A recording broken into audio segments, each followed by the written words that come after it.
All right, Pelicans fans, it's Kyle T. Mosley of the Pelicans Scoop. I'm here with Sports Illustrated national writer, Mr. Wilton Jackson II. What's going on, Wilt? How you doing, buddy? What's go What's going on, Kyle? I'm glad to be here, man. We're long overdue to talk some hoops and really just sports in general, man. So I'm glad to be on. Yeah, look, man, we can talk about a whole lot of stuff. There have been some rumblings and shakings going on in the sports world today, but we're going to talk about the Pelicans a little bit and give you guys some updates and some thoughts about what's happening with the New Orleans Pelicans going forward. Look, well, the Pelicans, they were reeling for a little bit. They had a 5-game losing streak. They finally were able to get a win in the L column. But I sensed some frustration from Zion when I was in Houston and we were at the presser there. And he talked about his role that he was just getting acclimated with the rhythm of the offense that James Borrego has put in and installed with the New Orleans Pelicans this season. Not like last season and the season before that, with everything running through him. And you can sense it then. So he followed up the next game after the loss, and he talked to Will Guillory from The Athletic, and he said, hey, things are not kind of working the way he thought it would. Talk a little bit about that. How do you see this going forward? Well, you talk about a player like Zion Williamson, as dynamic as he is. We also know that whole saying of being available on the court is what you need for a team. And so Right. when you talk about him not necessarily everything is not running through him, well, in some cases, when you think about it, well, can everything really run through you specifically, more so from the fact that you're not going to always be on the court? And based off what we've seen, right, the availability side, we've seen that Zion hasn't been available in the years that he's been in the league. So we're if you're a New Orleans Pelicans fan, you're only hoping to see that he's going to be on the court, obviously more consistent this year. And so that just goes to show you in terms of planning. And if you're a coach, you have to see like, okay, well, this is what we already know based off the track record and history of this player, not, Right. taking anything away from his talent, because we know what he can do when he's on the court. Even when he came, when he's played in previous seasons, and what he's been able to do now. But are you going to be able to do that consistently throughout an entire NBA season? And so I think it's more of the fact that you're talking about a player who's had these injuries, who's had to sit out. It takes a while to readjust and get fit into what the offensive system is going to be. I think in the long run, it's going to help New Orleans. But I think more than anything, as far as like beyond just the fact of him fitting into a system, a lot of it goes back to just the health of these players. Think Yeah. about that. Like, I mean, obviously Zion is one, but then you talk about a CJ McCollum who's going to be out for a while, and so we really haven't had a chance to truly see all of these players together at one time and be the dynamic team that they can be. Now, does that mean that the Pelicans are going to be the number one seed in the Western Conference? Obviously not, because the Western Conference is deep. But at the same time, to see them all play together as one unit and all healthy would do wonders for Pelicans fans and really NBA fans in general. Yeah, definitely. Look, first 4 games, you saw the possibilities of the dynamic duo that Willie Green said with his power forward as well as shooting forward, Brandon Ingram and Zion together. They did well, Right. finally, because remember, they only had like 12 games together in their all career just being on the court. But Right. finally, we saw the promise that was there. But what has sidelined the Pelicans has been sidelining their progress for the past several seasons, and that's injuries. And like you brought up, CJ McCollum. If you don't have CJ, your floor general on the floor and able to be around the players with his partially collapsed lung, and hopefully he recovers well and healthy from that, that's going to be an issue, man. And going forward as well, if you don't have like Jose Alvarado, he was doubtful for the game coming up, but there's a possibility he may come back pretty soon. You saw with Herb coming back to the lineup. Herb Jones did a tremendous job defensively because that's what he is. Herb Jones, not on Herb. He ain't going to score on me, baby. So, and you saw the energy and the passion that was there. Soon the Pelicans hope to get Trey Murphy the third back on the floor. He's probably another couple of weeks away from actually being in playing action. I saw him some in the pregame warmups during the Rockets game. He looked okay, but he's a little, still it's going to be some time. So when you look at all of these guys, all the talent, that they have, how much ball can really go around? That was always the case for good teams, but good teams know they have to play well as a team together. What's your thoughts? And Cal, I'm glad you mentioned that point, because the one thing that I think about is the very first point you said of Zion wanting, questioning how things are going. Like, could everything go through Zion? Yes, it could, but I think for the overall betterment of New Orleans, I think it has to go beyond just Zion. There has to be other people involved. Now, does that mean that every player has to shoot 10 or 15 shots a game? No, that doesn't necessarily mean that. And that goes back into the fact of every player knowing that role. Some of those players that you mentioned, one specifically that I will greatly be glad to see when he gets back on the floor, is Jose Alvarado. Like, this is not a guy that's going to get you 20, 25 points a game, but I like his energy. I like what he brings to the court when he's on the court. Of course, you're going to get Trey Murphy back. Obviously, this is not the same team without a CJ McCollum. But at the same time, we've also seen that Brandon Ingram can step up. Can he step up consistently without CJ McCollum for another, 15, 20-ish games or something like that he's supposed to be out? We'll find out. And I hope that that he's willing to take on that challenge. But another player that you also didn't mention in this mix that's really, really, really having a solid year is Jordan Hawkins. And yes, I don't know if, a lot of people didn't think that, what he was doing at UConn and what he's been able to translate into the NBA just thus far. Dude is a baller. And like a lot of times when New Orleans in previous seasons needed a bucket or a shot, those were some of those things that were missing. And what you're seeing right now in 10 games that they played, he's been lights out shooting the ball from 3-point range. Yeah, I think he set a record through 11 games, as no other rookie has hit over I think it's 34 3-pointers at this time. So Jordan Hawkins is doing a tremendous job. Coach Green called him last week. He said it's fearless. And I love it, man. He is fearless. He has that defensive backs mentality. Yeah. All right, you got me there. Next play, baby. Let's go. Get you back. That's right. And Hawkins has done a tremendous job. Of course, last season he won the national championship in Houston for the NCAA Final Four and with the UConn Huskies. And you saw his ability with UConn. But what was interesting to me, his high for his career, 31 points. That was his high at UConn. And I was like, wow, I was shocked. I thought he had more, substantial games than just 31 points. But key is UConn Huskies always played great team basketball.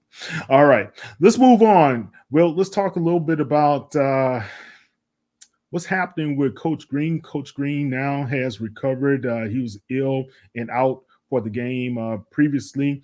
He's back on the floor, but he did say something that was pretty interesting in the pregame, well, not pregame, but after practice interviews today, that he liked the pace of the team, and he saw where the defense gave them enough opportunities to have transition offense. That's really understated a lot of times, especially in basketball. But you see where some of the younger guys, like with the Hawks and the Rockets and the Grizzlies, those guys have that fast pace. Talk about that a little bit. How crucial is that for an offense to get their footing when it comes to the fast breaks and the chance off of turnovers and things of that nature? I think it's really important, Cal, and I think it also speaks to the nature of the game, of the way that the NBA is going now, with a lot of teams doing that. When you can get the rebound and get up the court as fast as you can to get those points in transitions, it doesn't, of course, just general understanding, it doesn't give the opposing defense time to set up to get in a specific defense to potentially stop a play. So when you can get those opportunities, that only makes it better for you offensively. Gives you extra points, especially if you're not a typical team that does well in a half court system. So beyond that, if you can take advantage of those opportunities, it's good. And then too, a lot of times, forcing those turnovers, and I think you just kind of alluded to that as well. New Orleans had been struggling with that in terms of defense, and against Dallas just on a couple days ago, they forced them into a lot of turns. I think they committed 20 turnovers against New Orleans, and New Orleans turned them into 31 points. So that's a big deal. You're talking about let's say if you were a team, maybe not necessarily New Orleans, but if you're a team that scores typically maybe 98, 99 points, and you're getting maybe not necessarily 31, but you're getting 20 off of turnovers, that's a big deal. That means that opposing team just did not take care of the ball the way that they need to. And so if you're New Orleans, you want to kind of get into that pace of being able to push the ball. And you have the players to do that. You have the players like a Brandon Ingram. Obviously some of the other players that are injured right now, like the Jose Alvarados, they can push the ball up court. You have a defender like Earl Jones who can defend and lock you up or lock up one of your best players in that particular system. And then even the way that he played at Alabama, which was somewhat of an upbeat team as well. So you have to think about all those factors. So they have the pieces to do that. And I think that with what Coach Green is trying to do and implement that more into the system, I only think it helps New Orleans going forward. Yeah. How critical has it been for Dyson Daniels to get this time with CJ McCollum being sidelined? I think it's really important. I mean, because you're talking about a guy that, hasn't necessarily had that much real playing time in terms of, in that critical starting five. And so I think with McCollum out, it gives him a chance to, you're used to being on the bench. Now you're in the game. Now the Pelicans are requiring on you or, depending on you to, help run the offense, help facilitate the offense. Obviously you have other players around you that are going to help you essentially make plays or make the plays in the offense. But it's your turn. And so it's always interesting when, even just in life, okay, I'll just take it away from basketball a little bit. Like we always say, we're waiting on our opportunity. We're waiting on our chance. Where if you're not ready when your number is called, then you were just waiting on a chance that you were never prepared for. And I think that Dyson Daniels is now seeing that, what, if I get this opportunity, I have to show up no matter what. And it's good that he has some other players and he's getting this experience with players, like a Brandon Ingram and obviously Zion and the other players in the rotation, that he's getting this experience, because you never know at any point in time, any player can go out. And your number, again, when your number is called, you got to be ready to step up no matter what. Man, that's a great segue to these guys. Two guys that their number has been called. Matt Ryan, as well as Jeremiah Earl Robinson, man. Talk about those guys and what they can be able to contribute to the Pelicans lineup. Oh, absolutely. Definitely can contribute to the lineup. And more so, I think I put more emphasis on Jeremiah Earl Jones. We know what he did in college, and I was a big fan of what his game looked like then. And as he continues to cultivate and grow and develop, I'm really excited to see what he can do, especially someone who's going to come off the bench, can serve in that second rotation for New Orleans outside of the starting five. And as a team, again, you talk about, still needing people to score points and be strong assets outside of the starting five in a particular game. And so it's just going to be interesting to see how their games continue to develop. And I think the more playing time they get, the more their numbers are called. I think it bodes well for them as the season continues to go on. Yeah, definitely. Look, guys, we are in the midst or amid or whatever you want to say of the in-season NBA tournament, man. I had a chance to ask Rockets coach about how he felt about the in-season tournament. I asked Willie Green about it as well, and everybody's like, we're still trying to figure it out. When coaches are telling you that, hey, everybody is trying to figure it out. But the players are interested in that Las Vegas experience as well as the money that will come from that. Talk about that, Wilt. How do you think this is it going to give some life to the NBA as well as to the fan experience? Kyle, I think it is. The only thing I think that people may be slightly complaining about is the courts. because I'm not gonna lie to you, the some of the colors, I'm like, hey, I don't need glasses right now, but looking at some of them, I'm like, okay, maybe in about a year or two, I might need some. Looking at some of those courts, but other than that, I think you've seen a really great brand of NBA basketball. You're talking about some of the top players, not even just top players, but just players in general from each respective team competing at a high level. You look at the Eastern Conference and those teams, like you've seen the Celtics and Sixers go at it. You've seen the Pacers. Have you seen the amount of points that Halliburton is putting up? Surprising. Like are you seeing like these battles in between, these different teams? And let's not even get on what we saw in the Nuggets and the Warriors the previous night. And obviously Pelicans play the Nuggets on tomorrow. So it's just like these games have not just been like, oh, well, we're just starting the season. We're just feeling our way out. We're out of shape. No, these games have been competitive. And you can tell that players are really, really, getting after it, going for loose balls, trying to win these games. And like you said, they're trying to get to that knockout stage. Of course, it's 3 divisions right now in this first phase. The top 6 teams get to the knockout stage for winners, and then two other teams to be added to that. So it's just like, these teams are taking it serious, and they're wanting to potentially add another trophy, in terms of winning just beyond just an NBA championship. Yeah, man. Look, some of these players are already talking about their share. How much are your share going to be? I don't know if you got a chance to see it, but the reporter asked LeBron James, I think it was LeBron James the other night, and she said, what were you going to do with the money? Or he said something about the money, and I think she asked him, well, are you going to share it? And he was just kind of like, yeah, I don't know. Yeah, no, you don't ask King James. But yeah, these courts have been interesting, man. The Rockets court, that first night in Houston, I was there pre-game in the warm-ups. You could smell the paint; it was still fresh. Yeah, it was like, I'm like, man, what's up? And I was concerned that these guys are going to slip a lot, but fortunately, they did not. I was very, very surprised. And if you see the background we have, that's the Pelicans court with the purple and the neon. Let me get my glasses. Yeah. It's going to hit you, man. But pretty cool uniforms for the Pelicans. I have to say that. I did like that aspect of it. All right, well, let's crank it down a little bit. One thing going forward, the New Orleans Pelicans, of course, injuries. We talked about that. Has to be something they can have to work through because that's a part of the game.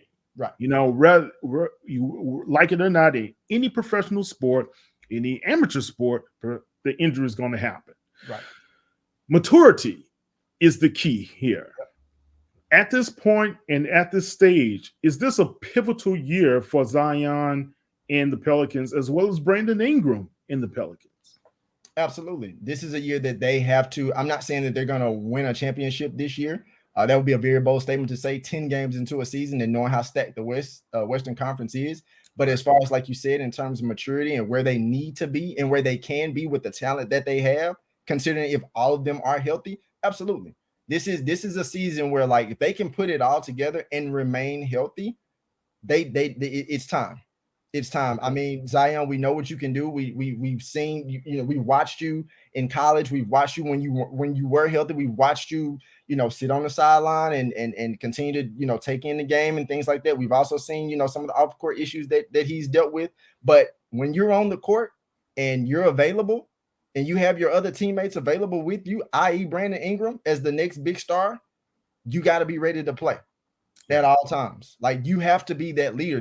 Like, I know you're young, but this is your team. Obviously, CJ McCollum, with the experience factor, but this is the year that he has to step it up.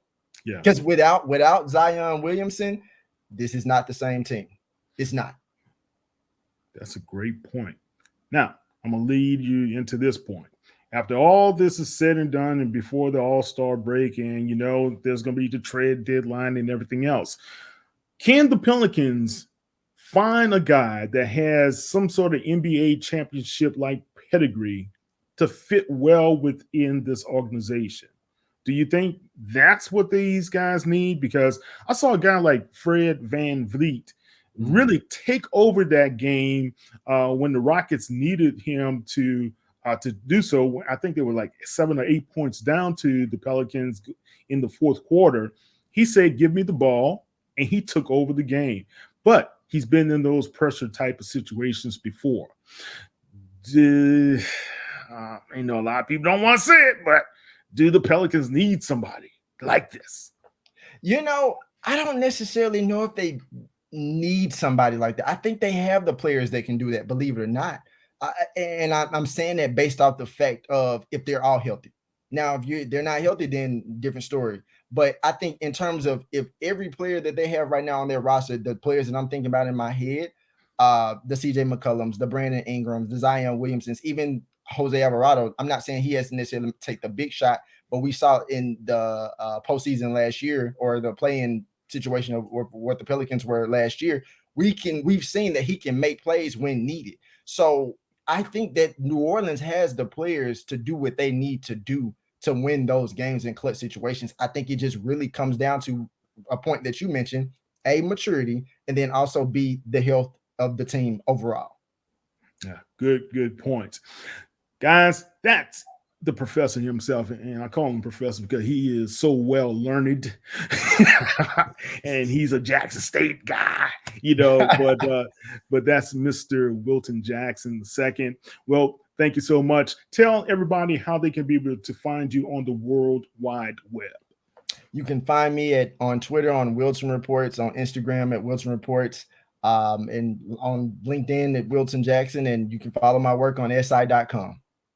Yeah, and also, guys, Wilt does a tremendous job with HBCU content as well, and he helps out and contributes with HBCU Legends as well as HBCU Game Day and other guys as well, and he's a tremendous writer. So follow him on SI and check his work out. I'm Kyle T. Mosley of the Pelicans Scoop. You can always check us out at pelicanscoop.com, or you can go online to our Twitter account at Pelicans Scoop on Twitter, Instagram, as well as on Facebook.